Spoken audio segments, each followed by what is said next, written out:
Hello everyone, I'm Dr. Amit Kumar, additional professor in the Department of Pediatrics at IGMS Vietnam.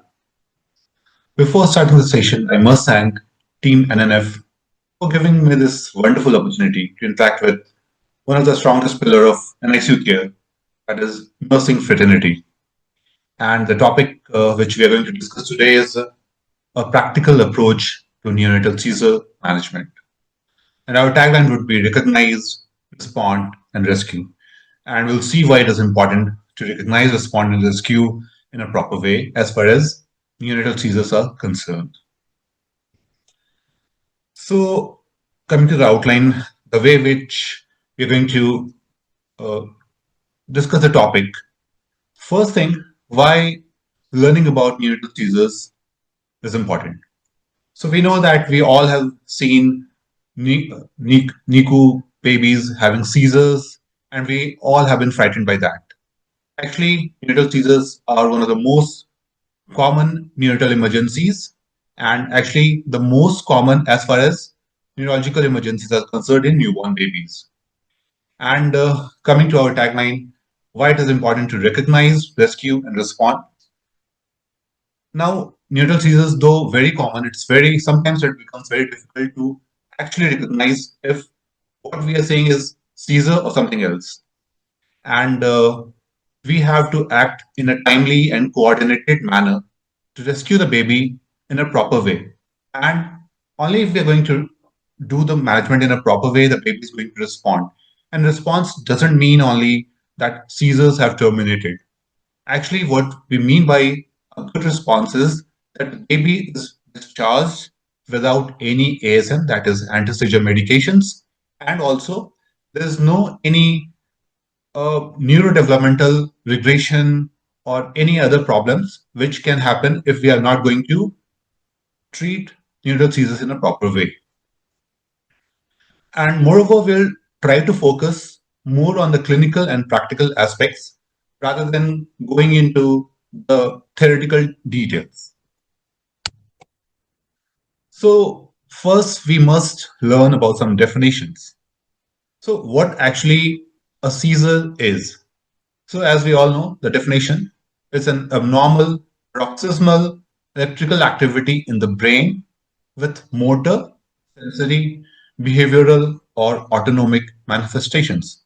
So there are so many terms, and we'll look into these terms one by one. So it's definitely abnormal.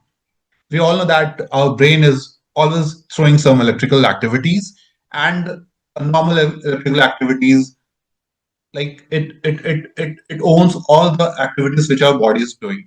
But if there's abnormal electrical discharges, then the body may show some altered movements. Second important word is paroxysmal. So what is paroxysmal? It is sudden onset and jerky, and there can be some gaps between two events. So paroxysmal, it should be paroxysmal activity. Now, what manifestations we are going to see as far as a seizure is concerned? It is not only limited to motor, though motor is definitely very important. We'll see in further slides it can be clonic, tonic, myoclonic, etc. There can be some sensory features of seizures also, though these are more common in older children or adults. Now, as far as behavioral features of seizures are concerned, it is very important in units. We'll see in further slides that there can be lip smacking, there can be some cycling movements, pedaling movements, boxing movements, simple movements which can be considered behavioral in features, but they are actually seizures which we have to recognize and treat. And there can be very important autonomic manifestations also, like change in heart rate, change in blood pressure, apnea, etc. These things, simply these things can also point that baby is having seizures. So we have to look about all these things in totality. Now, coming to the topic per se, which we are going to discuss, neonatal seizures.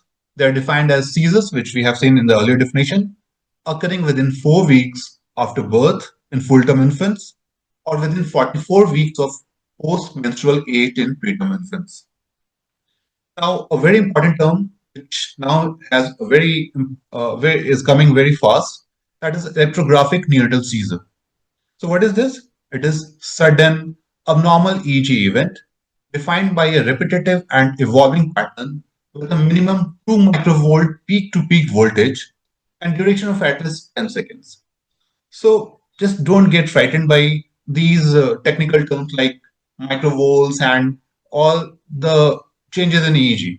What is very important to recognize at this point of time that EEG is coming in a big way to diagnose, to prognosticate, and also to treat neonatal seizures. So this is something to learn that EEG we cannot ignore. So as we have already discussed, it is the most common neurological emergency in the neonatal period.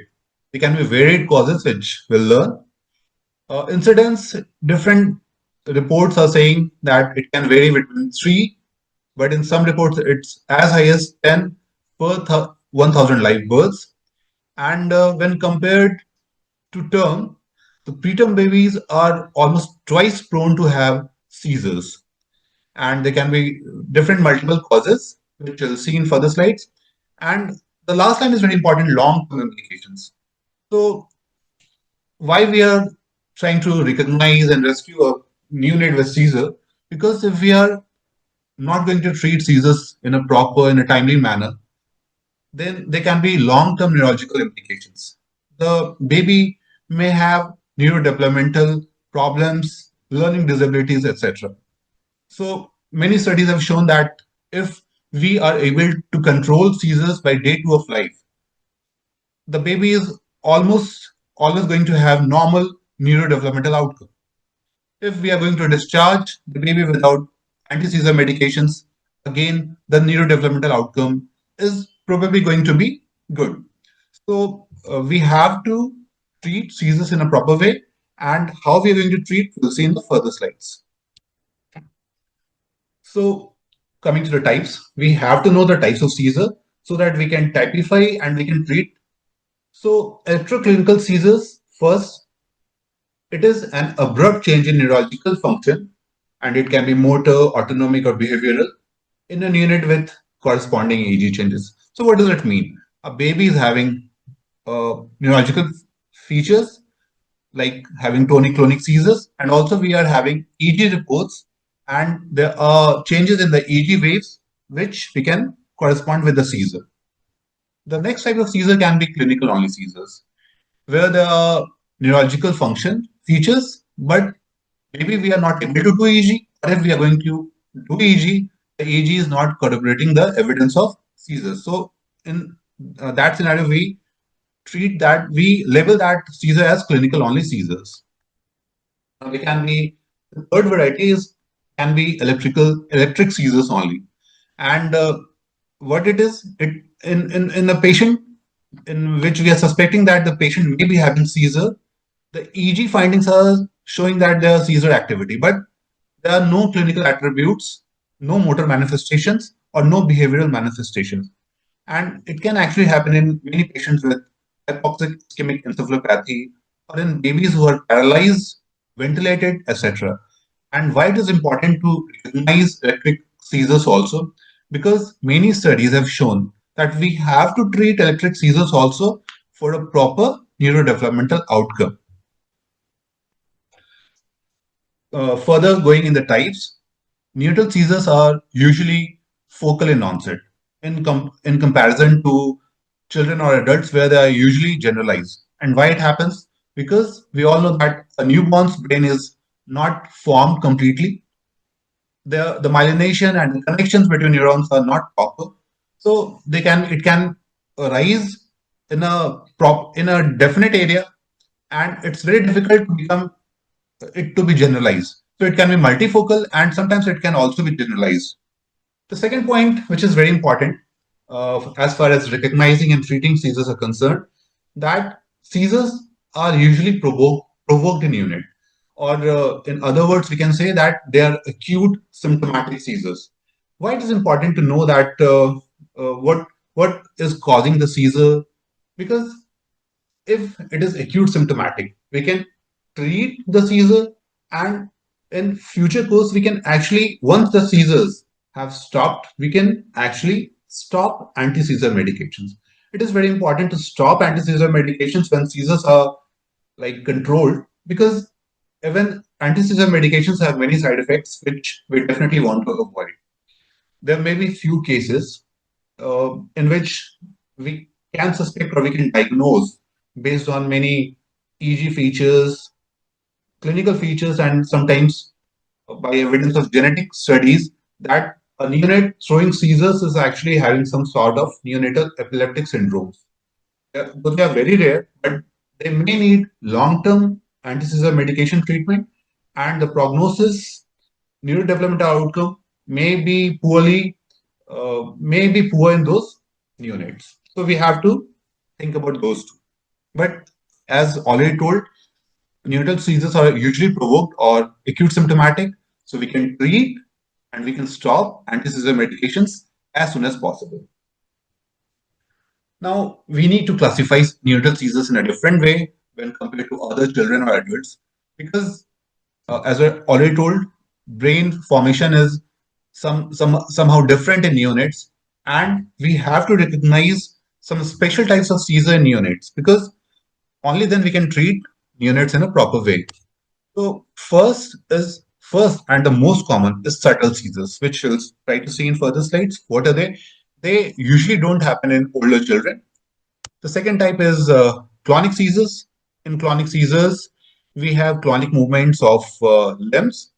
They can be tonic seizures also, in which there's tonic contraction of muscles, and they can be myoclonic seizures. We'll see one by one what they actually are. So first coming to neonatal seizures, subtle seizures actually. As I told, it is the most common type and can occur in 50% of patients in units. It can include tonic deviation of eyes, repetitive lip smacking, tongue movements, repetitive cycling, pedaling, or boxing, and sometimes also happy. So we can see that most of the movements, which can be actually considered behavioral or normal, they can actually show that the baby is having seizure, and we have to treat that.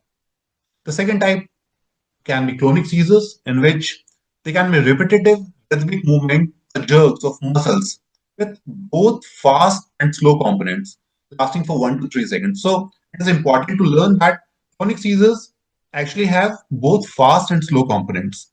So it can be jerky movements. Okay. The third type, which we have discussed, can be tonic seizures. In that, there's sustained extension or flexion of appendicular or axial muscle groups, often resembling decorticate or decerebrate poaching. So it's not like clonic movements. It's like the babies are having some tonic contraction of limbs, and it can last. So we all have seen that babies having decorticate or decerebrate poaching. Sometimes it can actually be seizures.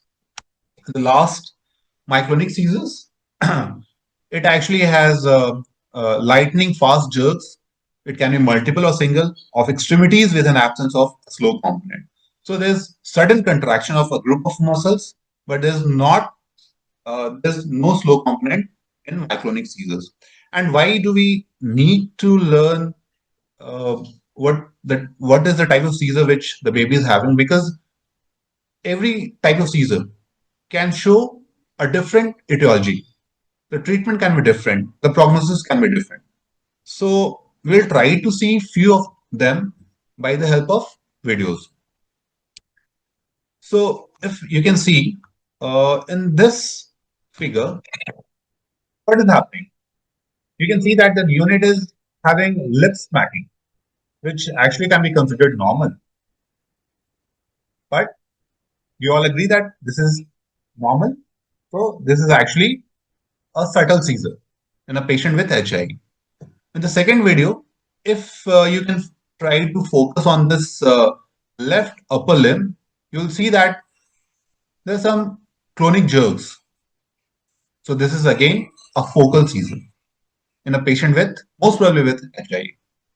So you can see that it is not actually very, sometimes it's very difficult to recognize if the patient is having seizures or not. So if we are going to miss this, uh, the treatment can be difficult. The seizures can become into go into status epilepticus, and even the neurodevelopmental outcome or the discharge, etc., everything can be delayed.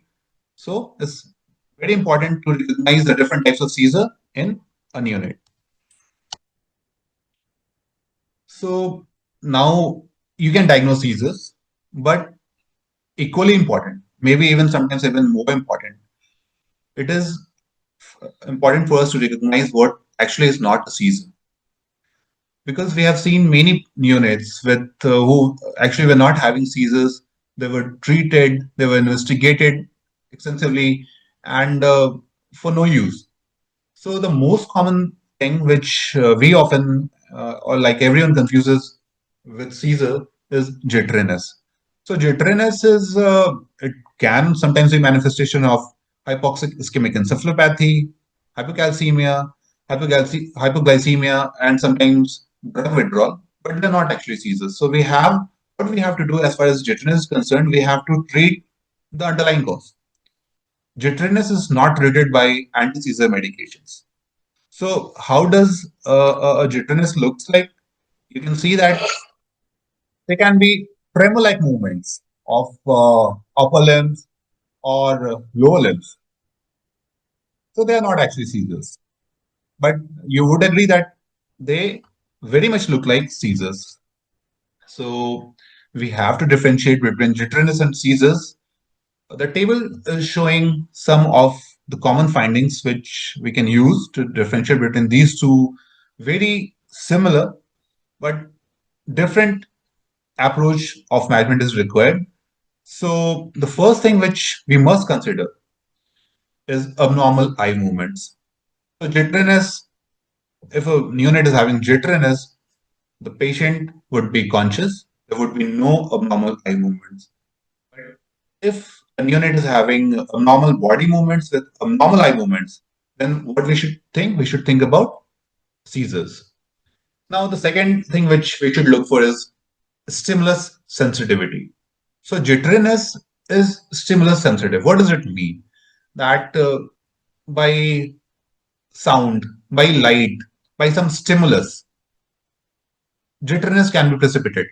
A newborn who is somehow prone to have jitteriness, if there would be some external stimulus, the jitteriness can be precipitated. But seizures, as you know, they are abnormal electrical discharges from brain. They cannot be stimulated so easily. So this can be a differentiating point. The third point, which is very important practically and clinically, that jitteriness can be stopped with passive flexion. So if you hold a baby having jitteriness, if you hold the baby's limb, the jitteriness would actually stop. But the seizures you can feel if you, even if you are going to hold baby's limb, which is having seizures, you can feel that the limb is still moving. So seizures cannot be stopped with passive flexion. And as you all have seen in the videos, the predominant movement in jitteriness is actually tremor. They're tremor-like movements. But in seizures, there are clonic jerks. They are clonic jerks with 1 to 3 seconds of interval, and you can just see that this is jitteriness, but this is seizure. And just make sure that if the baby is having jitteriness or seizures, autonomic changes like variability of heart rate, like blood pressure, like apnea, etc., are not seen in jitteriness, but in seizures, they may be found. Now, one very important thing that uh, apnea, if there's apnea, we are always discussing about that there can be apnea and seizure, but you all know that a newborn is prone to apnea due to many other causes. Like it can be apnea of prematurity, it can be due to sepsis, it can be due to obstruction, etc. How will you differentiate if the apnea which we are finding is due to seizure or some other cause? So again, it will come to autonomic changes. If apnea is due to seizure, what do you expect? The heart rate would increase. But if apnea is due to some other cause like apnea prematurity or others, the heart rate we think that it should decrease. So in that way, we can also differentiate if happening as due to seizure or some other cause. Now there are some other masqueraders of neonatal seizure, in which sometimes we have seen that again the patients are worked up extensively, so much money is wasted. Even they are treated with long-term ASMs, which is actually going to be very detrimental as far as brain growth is concerned. So one of the most important things is benign neonatal sleep mindfulness. You must have noticed or seen a newborn sleeping comfortably. Otherwise, in the daytime or when the patient is awake, uh, baby is perfectly normal, feeding, everything is normal, developmentally, neurodevelopmentally normal.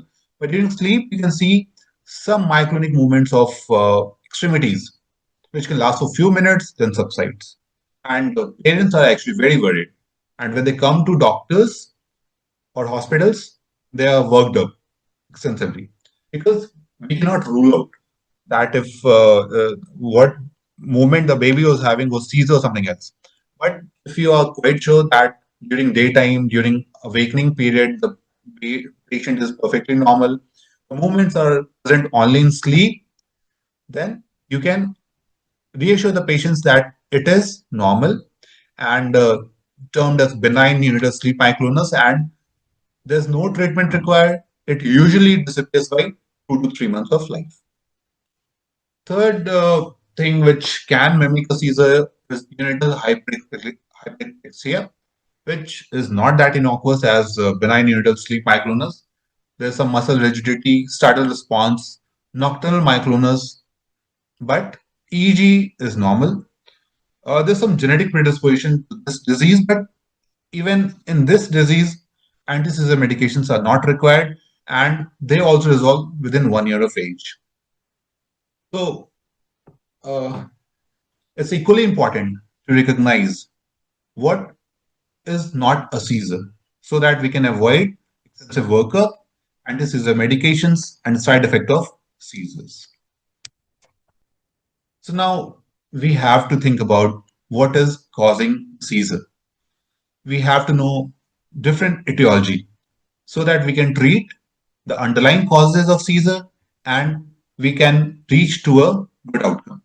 So the common causes which we know, the most common, as we all know, is hypoxic ischemic encephalopathy or HI. There can be some metabolic disorders which can cause seizures like hypoglycemia, hypocalcemia, hyponatremia, etc. Sepsis meningitis, they definitely can cause seizures. Intracranial bleed, intraventricular bleeds, etc. They are again a very common cause of seizure as far as preterm or very low birth weight babies are concerned. Sometimes untreated acute bilirubin encephalopathy may also cause seizures. Now, there can be some uncommon causes of seizures like inborn error of metabolism, brain malformations, or rare epileptic syndrome. Now, coming to these uncommon causes, a patient having inborn error of metabolism definitely is, in addition to seizures, they are going to have some other features like hepatomegaly, hypoglycemia, jaundice, etc. A patient having some external malformations, in those patients, in those babies, we can think that there is some intracranial malformations also, maybe, and we have to confirm it by brain imaging.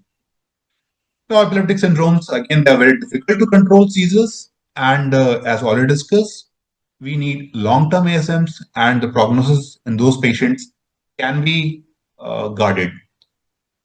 If when we are going to take history, there can be similar history in the family. There can be some history of neonatal deaths, etc. So these things we have to consider.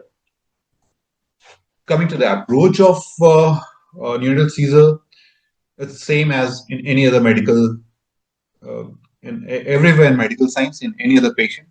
We first have to think about the history, examination, and depending on the history and examination, relevant investigation. The word relevant is very important here.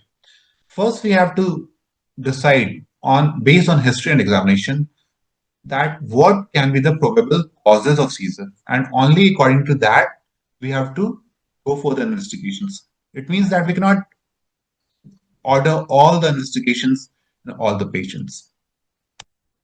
So first coming to the history, which is the most important thing which you should consider. In next few slides, you can appreciate that just by history, you can actually decide what can be the cause of seizure. So a patient with neonatal seizure has come to you. So first thing we have to ask about the semiology of seizure. You have to ask about the seizure type, and you may ask about the video. You may ask for a video, or when you're looking at the seizure yourself, you have to completely describe the type of seizure, the type of movement. Is there any associated eye movements? You have to decide if it is subtle seizure, tonic, or myoclonic, because you all know that depending on the seizure, we can think about the cause. So, subtle seizures, they are very common in HI. If a baby is having focal seizure, then you should think about that there can be any brain malformation or there can be any localized bleed. If there's multifocal seizure, then you should think about hypoxic ischemic encephalopathy. Myoclonic seizures can actually point about some neonatal epileptic syndromes. So, if you are quite sure about the type of seizure, you can actually decide what can be the underlying cause. Now, the second thing should be that you should ask at what age of life seizures started. So, if you get the answer that the seizures started within first to third day of life, then you should think about the causes can be hypoxic ischemic encephalopathy, or it can be metabolic like hypoglycemia, hypocalcemia, or it can be intraventricular hemorrhage in a preterm baby. But in contrast to that, if seizures started after 3 days, maybe 4 to 7 days of life, then you should think about other causes like meningitis, inborn error of metabolism, or some developmental or structural defects of. Now, definitely, you have to complete the history by taking antenatal history. You have to ask about intrauterine infections. You have to ask about rashes during antenatal period. And you all know why it is important. Because many, like TORCH, Toxoplasma, others, rubella, cytomegalovirus, etc., herpes, etc. They can cause rashes as a marker, and they are prone to cause many developmental, many neurological features in neonate. And seizure can be manifestation of those infections. So maternal diabetes, how it can cause seizure? If a baby you if he is admitted and you have a history that the mother was suffering from diabetes, then you must consider hypoglycemia as a cause of seizure. Now, drug abuse, many anti-epileptic drugs in mother, many other medicines like antidepressants, and sometimes cocaine addiction. These can cause seizure in units. So you have to take complete antenatal history to be sure about etiology and management plan. After antenatal history, you definitely have to take proper perinatal history. That was there any evidence of fetal distress during labor? Was there any evidence of instrumental delivery like forceps, etc.? What are the resuscitation details? How much resuscitation the baby required? Did the baby cried after birth or not?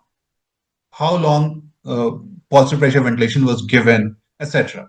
And Apgar score at 1, 5, 10 minutes, you have to take complete detail.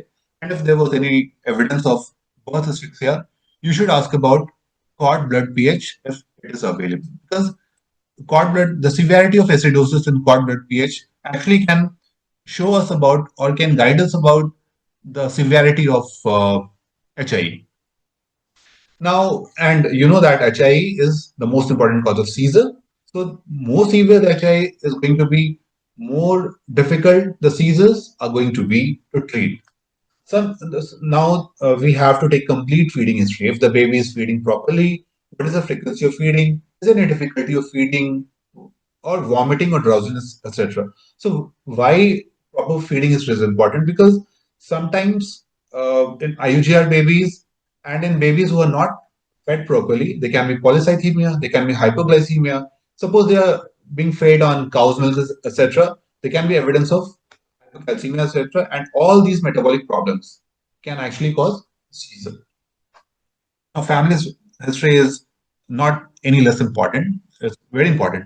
We have to ask about consanguinity because we know that in consanguineous marriage there can be more chances of some genetic abnormalities which can lead to neonatal epileptic syndrome. We also have to ask about that any sibling or any other member of family was suffering from similar illness or any history of early newborn or early childhood death, etc. If there's similar history, we can think about some neonatal epileptic syndromes or some rare genetic causes of seizure in the newborn. So, as in any other patient, after history, we have to do examination. And examination is, it's not like that. First, we have to take history, we have to take examination, then we have to go for management. Everything is going simultaneously. So the first thing which we have to look for is vitals.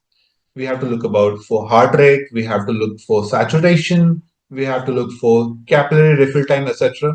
Because stabilizing the vitals is going to be the foremost, most important thing if a baby is throwing seizures.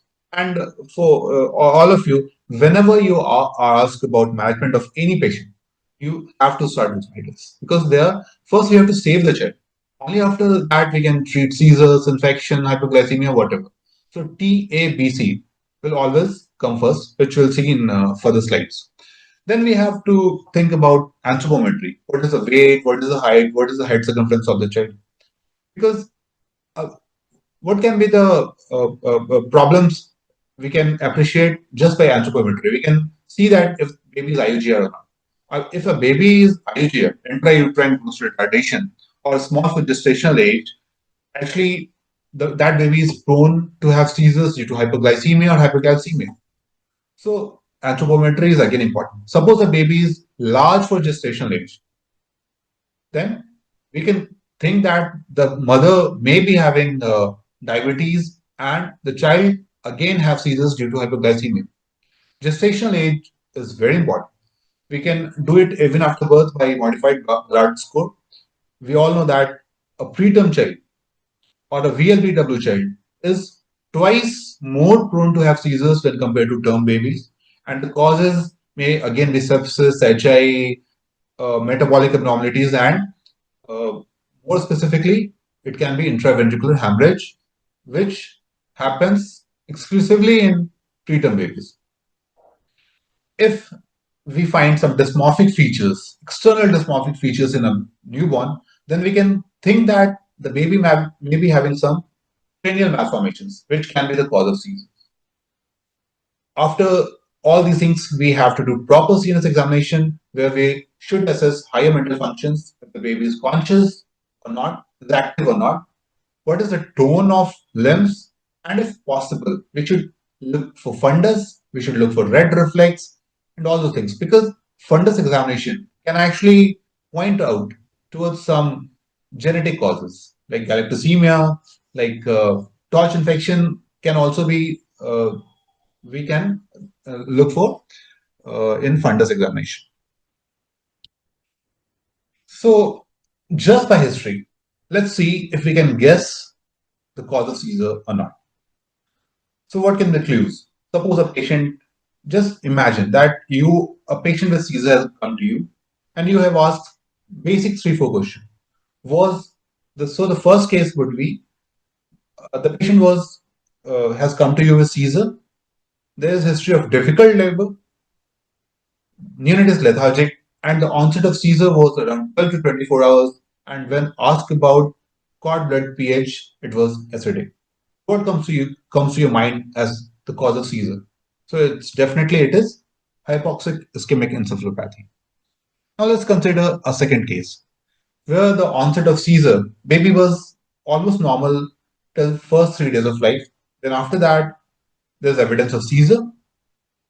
Neonate is now having fever, there's poor feeding, and the baby is also lethargic. So what comes to your mind? It seems to be a case of meningitis or sepsis.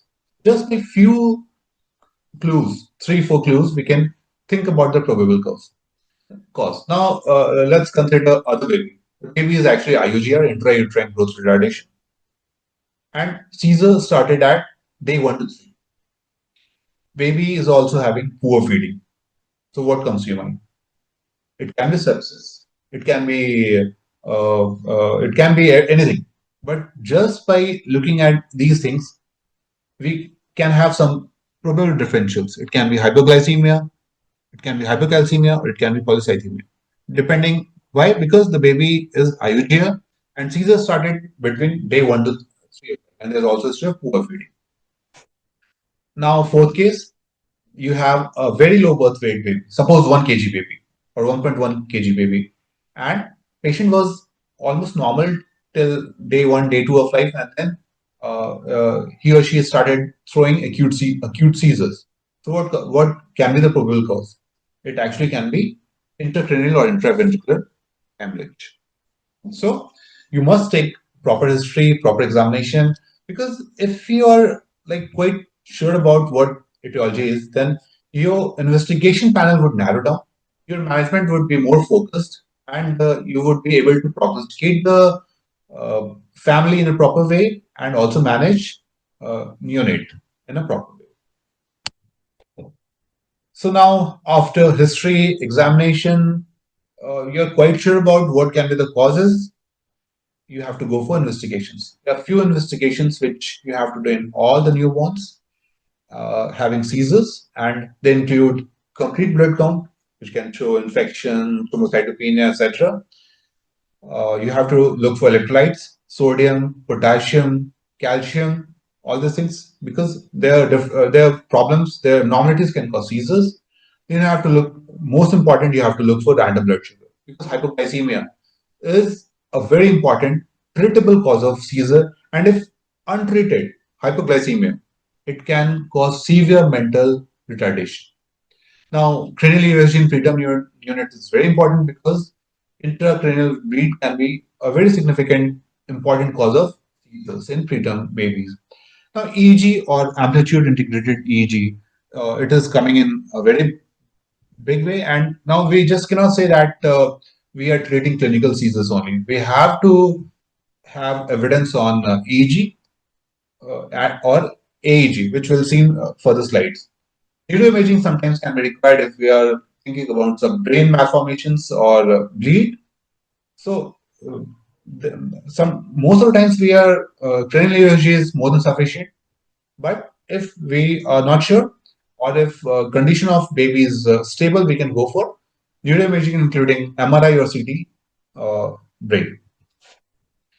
Just by history, if we are thinking that the baby which we are dealing with is a case of suspected hypoxic ischemic encephalopathy, then as already discussed, we have to think about complete birth history, Apgar score, and sometimes we have to screen for other causes. If we are suspecting infection based on fever, lethargy, poor feeding, onset of seizure after on day 3, day 4 of life, then we should go for CBC. All then is in addition to all the basic investigations, we have to go for blood cultures, torch profile, CSF studies in which we can see sugar, cells, protein, etc. We have to look for CRP as a marker of infection, or we can also use procalcitonin again as a marker of infection. If we are suspecting stroke, which again can be an important cause of seizure, we definitely have to go for neuroimaging or echocardiography to look for the site of thrombus, etc. Because many heart diseases can cause stroke. If we are suspecting that it is a metabolic disorder, it is a inborn of metabolism, we have to look for AVG, ammonia, if possible, TMS, GCMS, ketone in blood, lactate, pyridoxine, mean eye examination, fundus examination, and if possible, genetic evaluation. Because nowadays, genetic evaluation, we all are going for that because sometimes all the reports may be confusing. So genetic evaluation can give us a proper diagnosis, which will help in good management of the patient. So now something new, actually not new, but nowadays we have to go for EG. So 24 hours, rather continuous video EG is the cornerstone, is very important. Actually, it can give clues about a lot of causes of seizures, and even if the patient has responded or not. So EEG is very important. But if continuous EEG is not possible, then we can go for amplitude integrated EEG. Why AEG is important? Because it is handy. We can go for we can apply it in an ICU, and it can give us a continuous monitoring. So uh, why just to reiterate the fact that EEG is important, because nowadays we don't have to treat only clinical seizures. We have to treat electrical seizures also.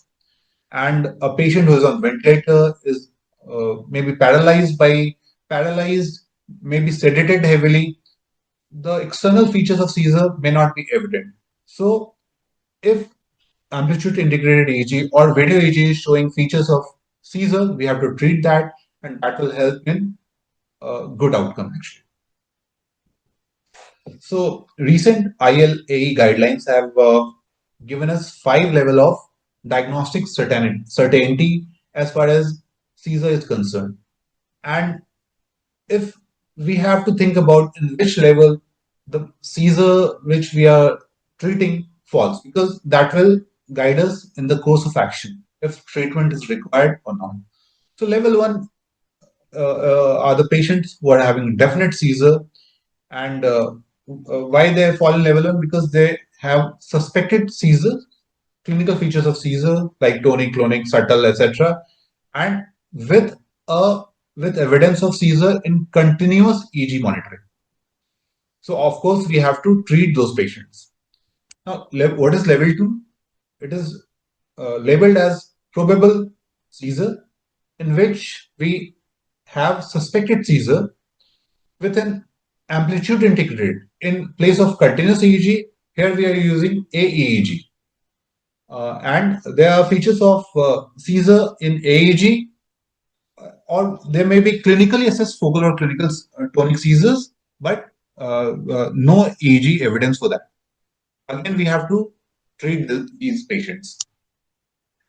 Level 3, there are possible seizures. They are clinical seizures, but other than focal, tonic, or clonic. They can be only subtle seizures. So no focal, tonic, clonic, no EG collaboration, and maybe only subtle seizures. Even in these patients, we should consider treatment, because subtle seizures again is a very specific type of seizure which we see usually in neonates, but they need to be treated because they show that there can be some definite some problem is going inside neonate's brain. Now, level 4 is labeled as suspected seizure, where there's insufficient evidence to meet seizure criteria. No known clinical type of seizure, no EG collaboration. We are only suspecting seizure. So it actually can be some seizure mimic. In these conditions, we shouldn't treat. We should observe, we should monitor, we should try to look for the cause, but we should defer treatment.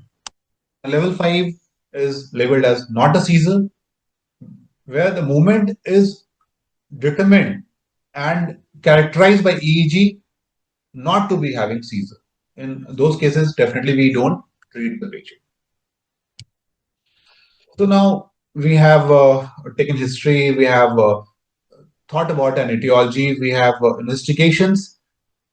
So now we are coming to the most important aspect of our lecture, that is management. So you have to like think that it is not one by one. At first we take history, then we go for examination, then we go for investigation, then we start management.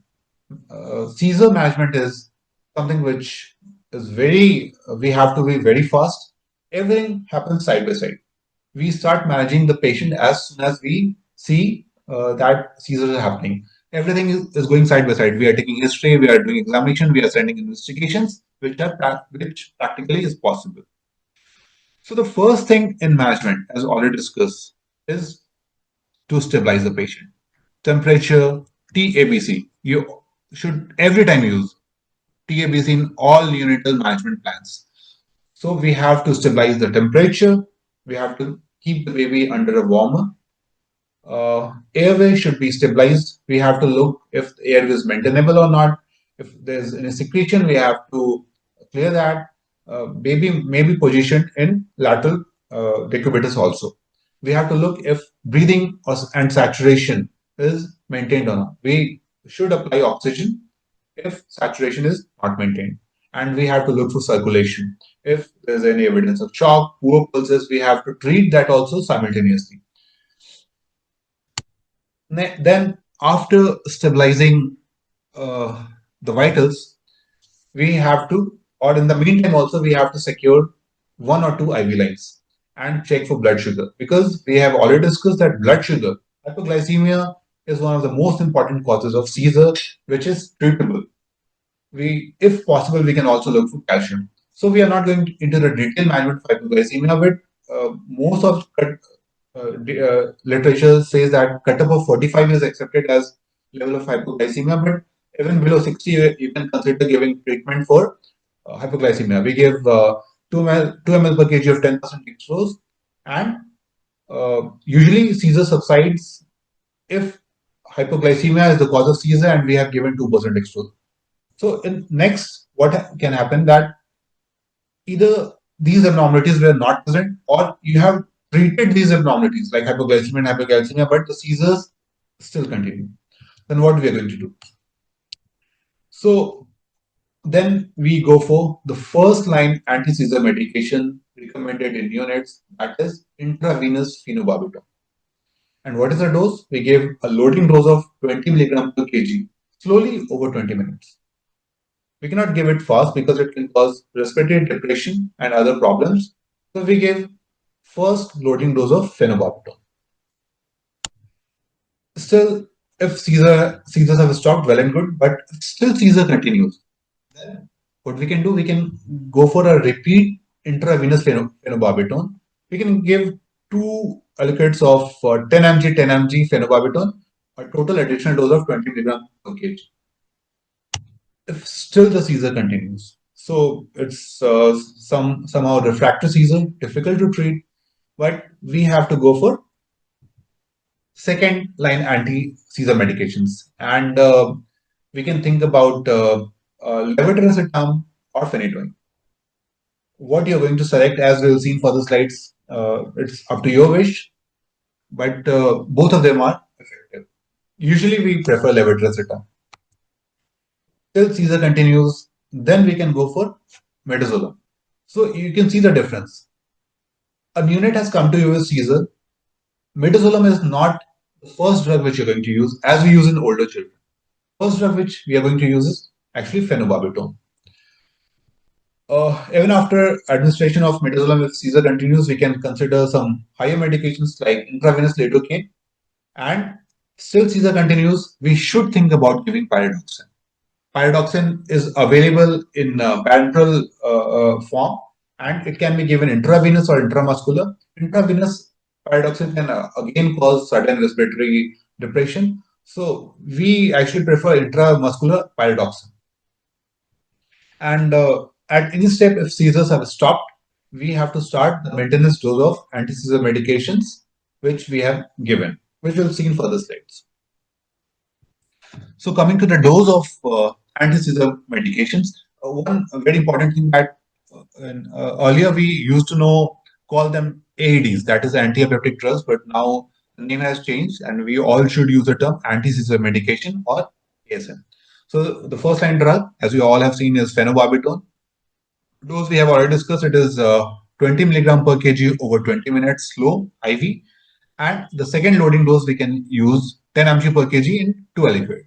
And if seizures have stopped, we have to give 5 milligram per kg per day, IV or oral, in 2 divided doses as maintenance dose. Coming to levetiracetam, again, it's very important that the loading dose is not like 20, it is 40 to 50 milligram per kg IV slow over 20 minutes. And second loading, if required, it is 20 milligram per kg. So we have to use higher doses, which is recommended. And if seizures are controlled by levetiracetam, we have to give maintenance dose 40 to 60 milligram per kg per day, IV or oral, in 3 divided doses. If phenytoin is a drug which we have selected and if we are going to use that, again, the dose is 20 milligram per kg IV over 20 minutes. And the maintenance dose is we have to be very cautious. We have to give phenytoin under cardiac monitoring because it is known to cause bradyarrhythmias. Maintenance dose of phenytoin is 5 milligram per kg per day. If we are going to use midazolam as the third or fourth drug, can be the dose is zero point 0.1 to 0.15 milligram per kg. Again, we have to give it slowly. If seizures are not controlled, we can use midazolam infusion, and the dose would be 1 to 5 micrograms per kg per minute. One very important thing is you all should remember that using midazolam in preterm babies can be sometimes be very dangerous because they are not able to clear the midazolam out of their body very fastly, and it can actually accumulate and cause prolonged respiratory or neurological depression. So midazolam uh, shouldn't, as already told, shouldn't be used as a first drug in seizures. And lastly, we may also use lidocaine in the dose of 2 milligram per kg IV over 10 minutes. And if controlled by lidocaine, we can go for continuous infusion of lidocaine. So the question arises: how long to continue? You had a patient, you treated seizures, you treated underlying cause. Now the patient is stable. So you have to decide if how long we are going to give anti-seizure medications. So the protocol is, or ILAE suggests now that we should try to stop all anti-seizure medications before discharge if provoked seizures. And mind you, both clinical and EEG diagnosed, both types of seizures should have stopped and neurological findings are normal. So, a patient with HI had seizures. We controlled both electric and clinical seizures, and now the patient is almost neurologically normal. So, we should try to stop ASMs before discharge. It's not like that we go for EEG after 1 month, or we just think that seizures may recur, just keep on giving some dose of anti-seizure medications. And why actually we are not going to do that? Because anti-seizure medications, they have their own side effects. They can actually, they are known, actually in animal studies, they have shown that they can cause brain apoptosis, and they are known to cause neurodevelopmental problems in infants. So we should try to stop them as soon as possible. If neurologically baby is not normal, or seizures, you are thinking that it can happen, it's happening actually. The only two drugs which we use as follow-up medicines are phenobarbital and levetiracetam. Both have oral preparations which we can give, but still we should try to stop them as soon as possible. And as already discussed, they can be rare chances of neonatal epileptic syndromes, and they require long-term anti-seizure medications. So coming to prognosis, it's something which every parent, every family member is concerned about. They are going to ask you that what is the chances my baby is going to have in future. So definitely, and obviously, it varies according to cause, age of onset, seizure duration, and responsiveness to medications. I've already told that if we are going to control, studies have shown that if we are going to control seizures by day 2 of life, the prognosis is usually very good. On contrary, if a patient is having more than 12 minutes of seizure per hour, then chances of good neurodevelopmental outcome may be poor. So, duration of seizure is sometimes very important factor in prognosis. And as already told, that rapid recognition and treatment is must to prevent long-term complications. And I must agree that the role of nursing fraternity is most important in as far as recognition and early treatment is concerned. And the last line, which I've already told, that controlling seizure before the end of second day is associated with favorable outcome. So we should try to recognize seizures. We should think that we are not missing seizures.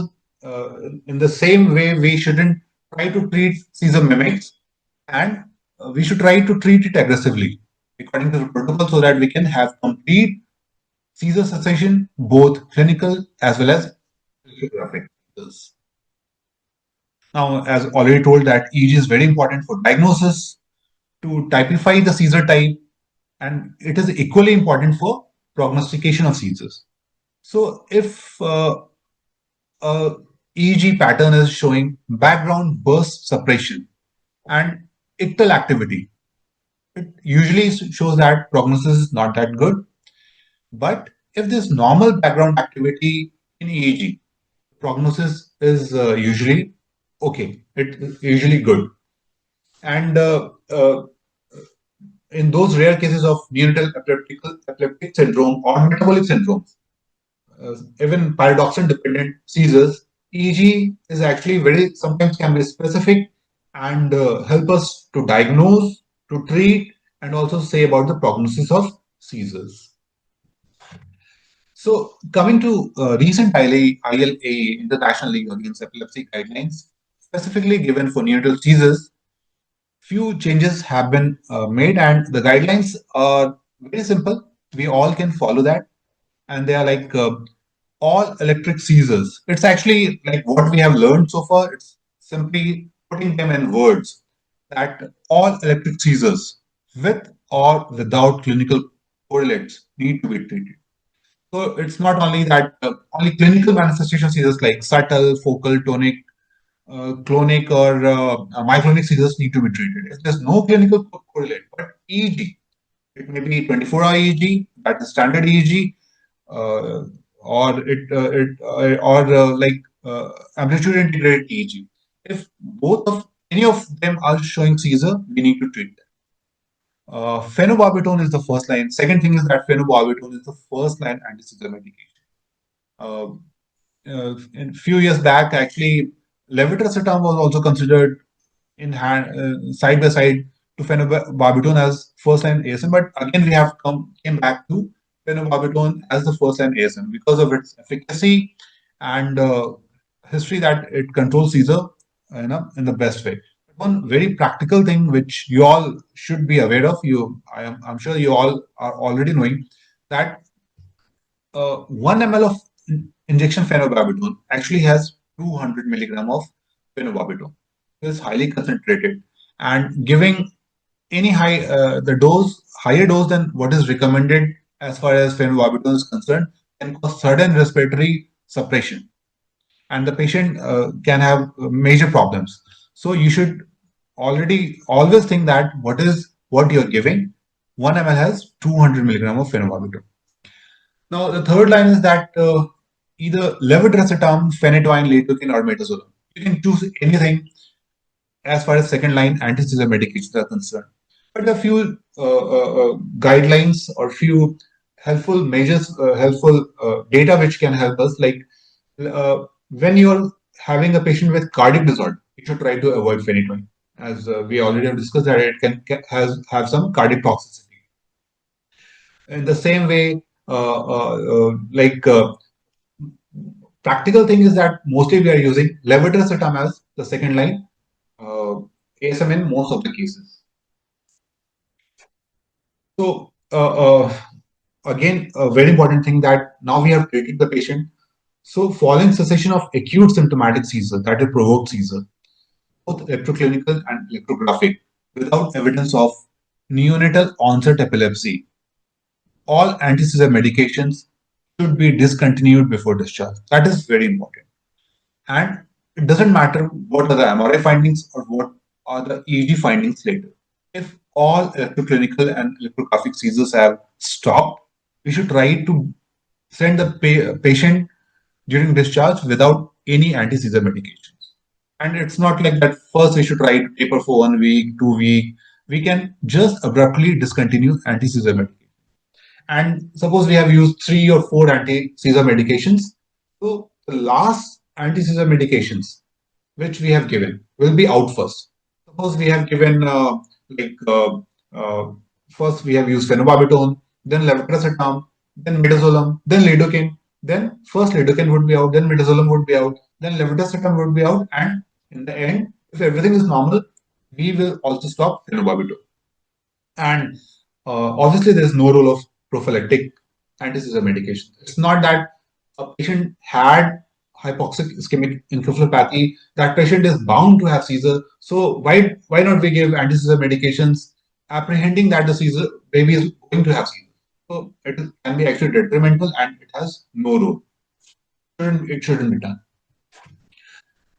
You all must agree now that EEG has a very important role in diagnosing, in treatment, in prognostication. Everywhere, EEG has very important role. So we all should consider continuous standard EEG or, if possible, monitoring of all sick babies who are prone to have seizures using amplitude integrated EEG, which can we have is very portable. We can have inside our NICUs also. And resistant seizures, we should definitely think about giving a trial of pyridoxine in addition to anti-seizure medications, because uh, a pyridoxine dependent seizure is not going to respond to any other and ASMs. And if we are going to give uh, pyridoxine in a patient of suspected vitamin C B6 deficiency, the seizures are usually respond very dramatically. So we should always think about giving pyridoxine. And therapeutic hypothermia, you all know, is the modality of treatment in HI, and they have shown that they can actually help in decreasing the duration of seizure and promoting good neurodevelopmental outcome. So coming to the end, just summarizing what we have learned so far. Seizures are most common neurological emergency in neonates. We need to treat them in a proper and a time-tested manner for proper developmental outcome. Early recognition and treatment must for a better outcome. And what are the causes?